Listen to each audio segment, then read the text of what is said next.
Ito ay isa sa mga pinaka-mind-boggling Korean mystery film. Kahit 10 beses mo itong mapanood, mahihirapan kang intindihin ang kwento. Ang direktor nito ay mahusay na gumamit ng montage at hindi inaasahang plot twist na ikinamangha ng mga manonood. Ang kwento ay naganap sa isang maliit na nayon sa Korea. Isang lalaki ang aksidenteng nahulog mula sa bundok habang nangangaso, at pagkagising niya, nasaksihan niya ang isang kakaibang eksena. Nakita niya ang isang lalaking Hapones na nakayuko sa lupa, pinagpipiestahan ng bangkay ng isang hayop.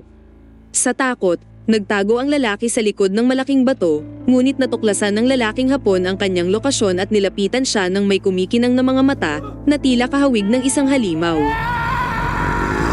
Pagkatapos ng insidenteng ito, nagsimulang mangyari ang mga kakaibang kaganapan sa nayon. Ang isang mag-asawa ay brutal na pinaslang, ang kanilang mga katawan ay sinaksak ng higit sa 20 beses, at ang crime scene ay talagang nakakakilabot. Ang killer, na may puting mga mata, ay tahimik na nakaupo sa pintuan na parang sinapian. Hindi sinasadyang napansin ni Jonggo ang isang bungkos na mga lantang damo sa pinangyarihan. At ang lantang damo na ito ay nagtatakda ng isang malaking twist para sa mga susunod na yugto. Hindi nagtagal, isa pang babaeng nababalot ng mga sugat ang nabaliw at sinunog ang kanyang buong pamilya. Nagulat na lang ang mga pulis kinaumagahan dahil ang baliw na babae ay nagbigti sa isang puno. Si Jonggo at Songbak ay nagbabantay sa pinangyarihan ng krimen nang may isang babae ang bumabato sa kanila. Sa una, hindi nila siya pinapansin, ngunit nang umalis si Songbak, direktang lumapit ang babae kay Jonggo. Bigyang pansin ang jacket na suot ng babae dahil ito ay magiging isang mahalagang punto sa paglaon. Dinala ng batang babae si Jonggo sa crime scene at malinaw na inilalarawan kung paano pinatay ng baliw na babae ang kanyang pamilya. Sinabi ng babae kay Jonggo na ang lalaking Hapones na nakatira sa bundok ay isang demonyo at lahat ng nangyayari sa nayon ay kagagawan niya. Naalarma, tinawagan ni Jonggo si Songbak upang sabihin na mayroon na siyang saksi sa krimen. Gayunpaman nang bumalik siya, biglang naglaho ang babae na magiging saksi sana niya. Habang naghahanap, binuksan ni Jonggo ang pintuan sa likod at nakita ang isang lalaking walang saplot na ngumunguya ng hilaw na karne. Sa kanyang takot, ito pala ay ang lalaking Hapones mula sa nayon na tinukoy ng babae. Si Jonggo ay tumakbo sa takot ngunit bumagsak sa lupa habang hinahabol siya ng lalaking Hapones na may bahid ng dugo sa mukha. Biglang nagising si Jonggo mula sa kanyang kama at panaginip lang pala ang lahat. Gayunpaman, ang panaginip na ito ay lubhang nagpabago sa buhay ni Jonggo. Ang kanyang anak na babae ay nagkaroon ng malubhang sakit at mataas na lagnat at ang bahay ay nakakaranas ng kakaibang ingay. Upang matuklasan ang katotohanan, hinanap ni Jonggo ang lalaking nangangaso sa bundok noon na nakakita umano sa lalaking Hapones. Pinuntahan nila ang hunter sa bahay nito at pinatotohanan ng hunter ang mga pahayag ng babae tungkol sa lalaking Hapones na isa itong demonyo o halimaw. Sa patnubay ng hunter, pinuntahan nila ang bahay ng Hapones. Sa kanilang paglalakbay, nadaanan nila ang bangkay ng hayop na kinakain noon ng lalaking Hapones na lalong nagpatotoo kina Jonggo. Dahil dito, pinilit ni Jonggo na magpatuloy pero sa takot ng hunter ay nagpasya siyang bumalik. At habang nagtatalo sila, ang hunter ay nadulas at nahulog sa putikan. Tumayo ang lalaki at gumawa ng 2 hakbang hanggang sa bigla na lang siyang tinamaan ng kidlat. Walang magawa sina Jonggo at Songbak kundi dalhin ang lalaki sa ospital. Napansin ni Jonggo ang katawan ng killer sa unang eksena ng naganap na krimen na puno ng nana at nagwawala, at ang mga doktor sa paligid niya ay walang magawa para dito. Sa maikling panahon, namatay ang killer sa ospital sa kakaibang posisyon habang si Jonggo sa pinto ay nakatitig sa takot. Pagkatapos ng trabaho, pumunta sina Jonggo at Songbak sa isang barbecue restaurant upang pakalmahin ang kanilang mga nerbiyos sa ilang inumin. Doon, napansin ni Jonggo ang isang babaeng may mga pantal sa leeg na kapareho sa lalaking killer at babaeng nagbigti, nakasuot ng pulang sweater. Pagdating sa bahay, nakita ni Jonggo ang kanyang anak na babae na parang inaalihan at patuloy niyang sinasabi na isang babae ang gustong pumasok sa kanyang silid. Mahigpit na niyakap ni Jonggo ang kanyang anak, sinusubukan itong aliwin. Kinaumagahan, sa kanilang pagtataka, ang gana ng kanyang anak na babae ay bumuti ng husto. Kumakain siya ng isang buong plato ng isda, kahit hindi naman talaga siya kumakain ng isda. Ang ina ni Jonggo ay naghinala na maaaring siya ay sinapian at nagmungkahi na mag-imbita ng shaman para sa isang ritual, ngunit si Jonggo ay hindi naniniwala sa mga ganoong bagay. Sa halip, hinanap ni Jonggo si Songbok at magkasama silang nagplanong pumunta sa bahay ng Hapones. Kasama rin nila ang pamangkin ni Songbok, si Hisam, na dating nag-aaral sa Japan at magsisilbi siya bilang kanilang translator. Pagdating sa bahay ng Hapones, hindi nila ito natagpuan. Palihim nilang ginalugad ang silid at nakakita ng puting maskara sa isang kahon. Sa katabing silid, natuklasan ni Jonggo ang isang altar. Samantala, nakita ni Songbok ang nakatagong silid na natatakpan ng mga larawan ng lahat ng namatay na taga-nayon, kabilang ang sapatos na pag-aari ng anak na babae ni Jonggo. Biglang bumalik ang lalaking Hapones at ang tatlo ay natakot sa katahimikan habang tinitigan sila ng masama. Nagmadali silang umalis sakay ng kanilang sasakyan. Sa kotse, si Songbok ay natulala at walang gana. Sinabi niya kay Jonggo na marahil ang lalaking Hapones nga ang salarin sa lahat ng mga kaganapan sa nayon at pinakita ang sapatos ni Hyojin. Sa bahay, tinanong ni Jonggo si Hyojin kung nakita ba niya ang lalaking Hapones at ano ang ginawa sa kanya nito, ngunit tumangging sumagot si Hyojin at sinimulang sigawan ang kanyang ama.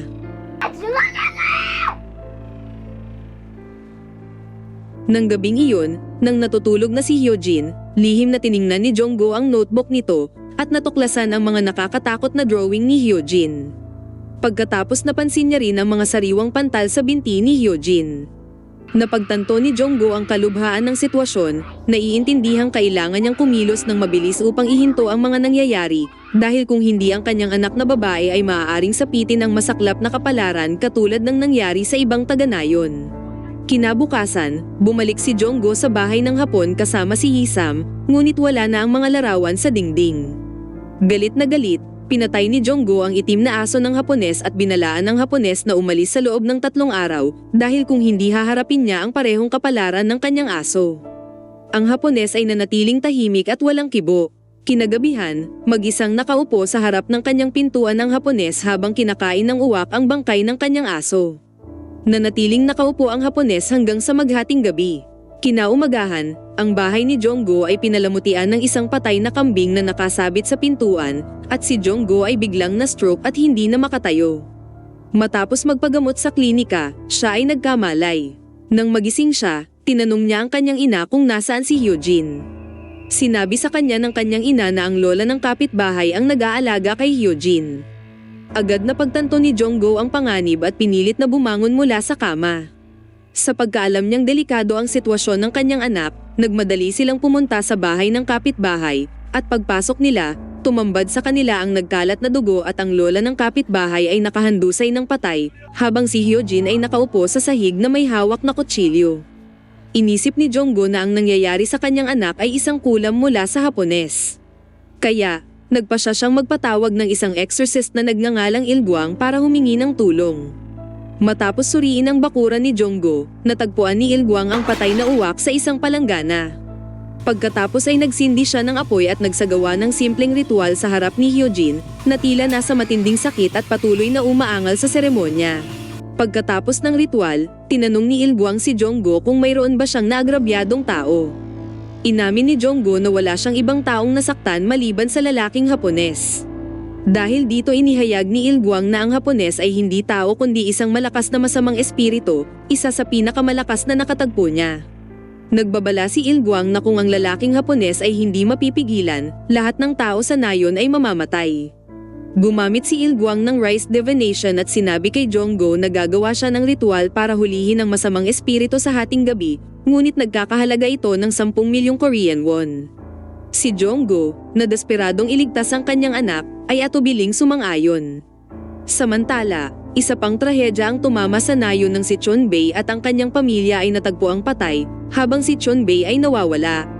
Natuklasan ng lalaking Hapones ang isang bangkay sa truck at ang pangalan sa damit ay tugma kay Chonbei. Pagkatapos nagtungo ang Hapones sa palengke at bumili ng ilang itim na manok, pagkatapos ay nagmeditate siya sa ilalim ng talon. Nang sumapit ang gabi, nagtayo ng altar ang Hapones sa kanyang bahay at naglagay ng larawan ni Chonbei sa harap niya. Kasabay nito, naghanda din si Ilguang ng altar sa bahay ni Jonggo. Pareho silang naghihintay sa pagdating ng oras na parabang naghahanda silang labanan ng isa't isa. Ang magkabilang panig ay nagsimula ng kanilang sariling mga ritual. Si Ilguang ay may hawak na pamaypay habang nagsasagawa ng ritual.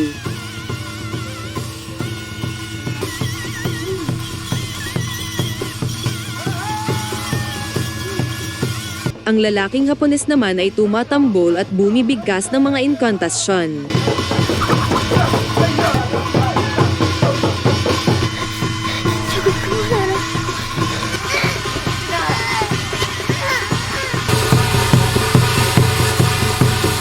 Lubhang nasasaktan at nagwawala ang anak ni Jonggo habang nagpapatuloy ang ritual. Patuloy na ipinapako ni Ilguang ang kahoy na tulos at ang katawan ng anak ni Jonggo ay nabalot ng matinding sakit. Ang lalaking Hapones naman ay tila nasaktan at bumagsak sa panahon ng ritual. Gayunpaman, hindi kinaya ni Jonggo na makitang naghihirap ang kanyang anak na babae at nagmadaling pinahinto ang seremonya ni Ilguang. Nagbigay ito ng sandali sa lalaking Hapones na makahinga at makarecover, ngunit nakita niya ang isang babaeng nakasuot ng puting damit sa harapan niya. Kinaumagahan, tinipon ni Jonggo ang kanyang mga kaibigan at nagarmas ng kanilang mga sarili, determinadong tugisin at patayin ang lalaking Hapones. Gayunpaman, hindi nila natagpuan ang Hapones sa bahay nito, sa halip ang nasalubong nila ay si Chonbei, na tila naging isang zombie at umatake sa kanila. Pinagpapalo nila si Chonbei gamit ang kanilang armas, ngunit halatang hindi nasasaktan si Chonbei. Nang hindi siya kayang patumbahin ng grupo, bigla na lang nangisay si Chonbei at namatay.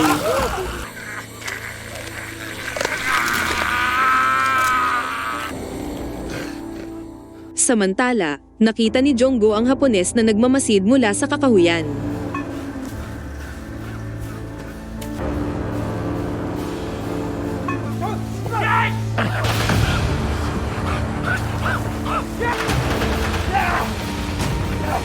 Hinabol nila siya hanggang sa isang bangin, ngunit ang Hapones ay nawala bago nila siya maabot.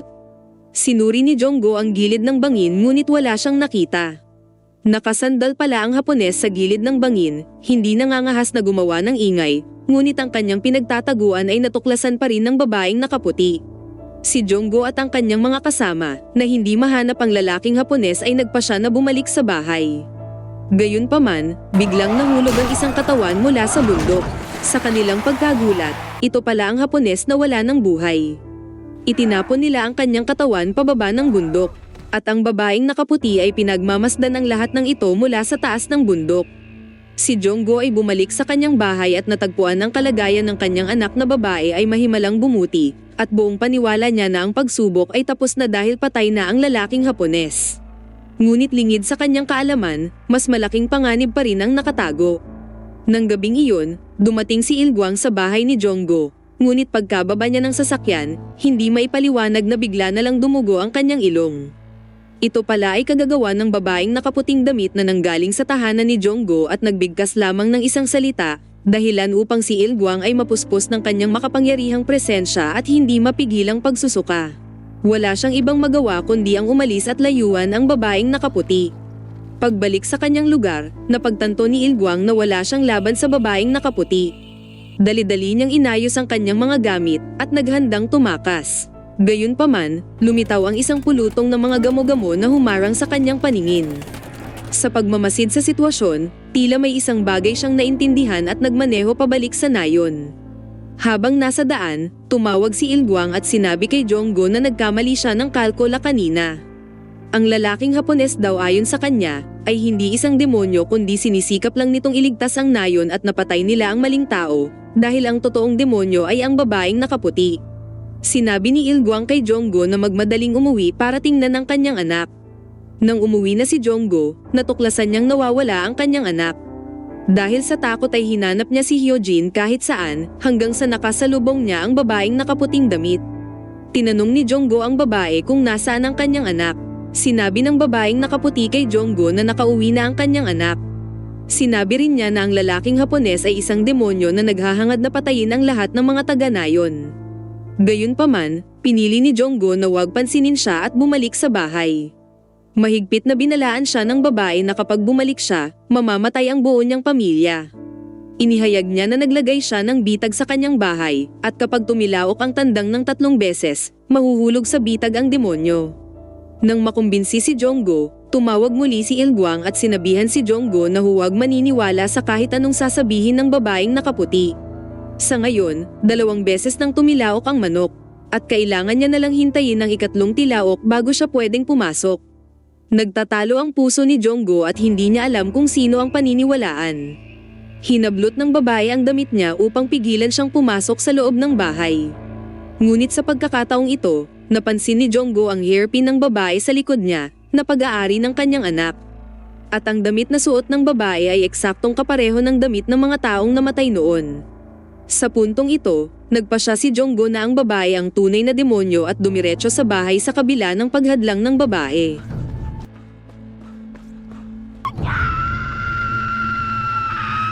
Nang pumasok si Jonggo sa bakuran, ang damo na nakasabit sa pintuan na siyang inihandang bitag ng babae para sa demonyo ay tuluyang nalanta. Pagpasok ni Jonggo, bumungad sa kanya ang malagim na eksena kung saan ang kanyang asawa at ina ay nakahiga na sa sahig na puno ng dugo at ang kanyang anak ay nakatayo doon na may hawak na kutsilyo. Sa kabilang banda, ang pamilya ni Hisam ay brutal na pinatay at ang tiyuhin niyang pulis ay nakahandusay na nababalot ng mga pantal. Sa pag-aakalang maaaring buhay pa ang lalaking Hapones, mag-isang nagmaneho si Hisam patungo sa lugar kung saan itinapon ang bangkay. Sa isang kuweba, natagpuan nga ni Hisam ang lalaking Hapones, sugatan ngunit buhay. Gayunpaman, bago pa siya makapagtanong sa Hapones, inilabas ng Hapones ang isang kamera at nagsimulang kunan ng larawan si Hisam. Habang ginagawa ito, sa wakas ay inihayag na ng lalaking Hapones ang kanyang tunay na anyo at siya pala talaga ang totoong demonyo.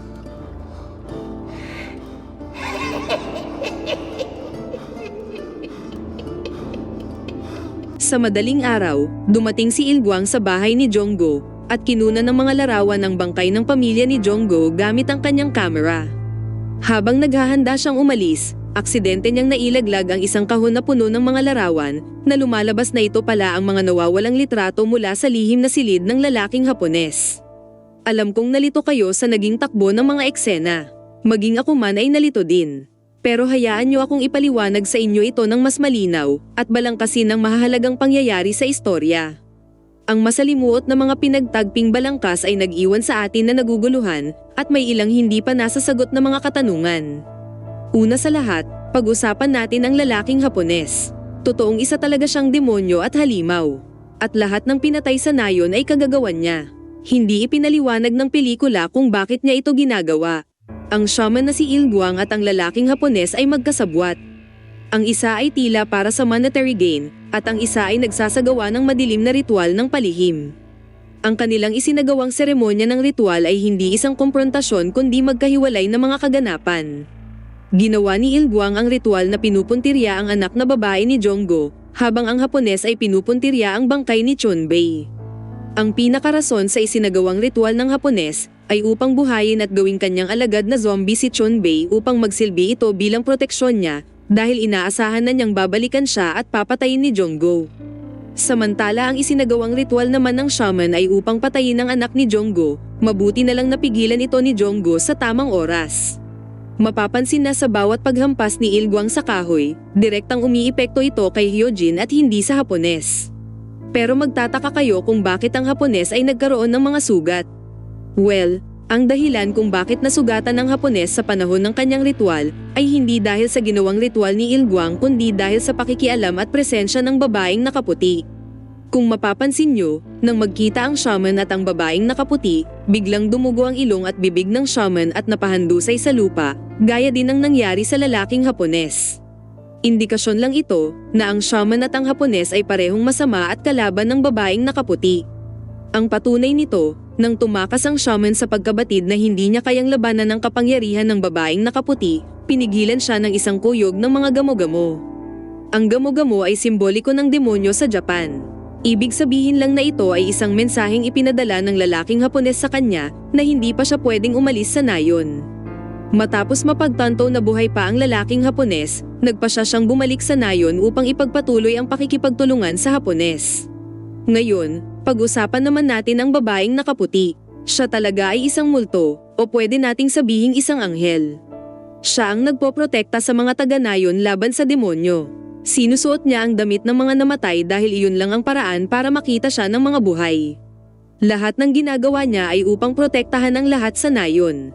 Ang dahilan kung bakit pinabalik ng Hapones ang shaman sa nayon ay upang kumbinsihin si Jonggo na wag nitong paniniwalaan ang sinasabi ng babaeng nakaputi. Naglagay pala ng bitag ang babaeng nakaputi sa pinto upang hulihin ang demonyong sumapi kay Hyojin. Binalaan niya si Jonggo na wag papasok ng bahay hanggang sa hindi pa tumitilaok ang manok ng ikatlo at sinabing kailangan niyang magtiwala sa kanya at hintayin ang ikatlong pagtilaok ng manok bago siya pumasok ng bahay. Pero ginulo ng shaman ang kanyang isipan na sinasabing kailangan niyang agad na pumasok sa loob ng bahay para iligtas ang kanyang pamilya. Nalilito si Jonggo kung sino ang paniniwalaan sa kanila, pero sa huli, mas pinaniwalaan ni Jonggo ang shaman na dahil dito nabigo ang babaeng nakaputi at nagresulta sa kahindik-hindak na sinapit ng kanyang pamilya. Mapapansin na sa pagpasok ni Jonggo sa bahay, nalanta ang damo na inihandang bitag ng babaeng nakaputi para hulihin sana ang demonyo. Ito rin ang parehong damo na ipinakita sa simula ng pelikula sa mga naging unang biktima. Nagpapaliwanag lang ito na ang mga naging unang biktima ng demonyo ay hindi rin pinaniwalaan ang babala ng babaeng nakaputi kaya nangyari sa kanila ang kakilakilabot na kapalaran. Mapapansin na suot ng babaeng nakaputi ang mga damit ng naging biktima ng demonyo sa nakaraan at ito ang mga biktimang sinubukan niyang protektahan laban sa demonyong Hapones pero nabigo siya. At dito na po nagtatapos ang pelikula. Sana naging malinaw sa inyo ang ating paliwanag at nag-enjoy kayo sa ating kwento. Maraming salamat sa panonood, hanggang sa muli.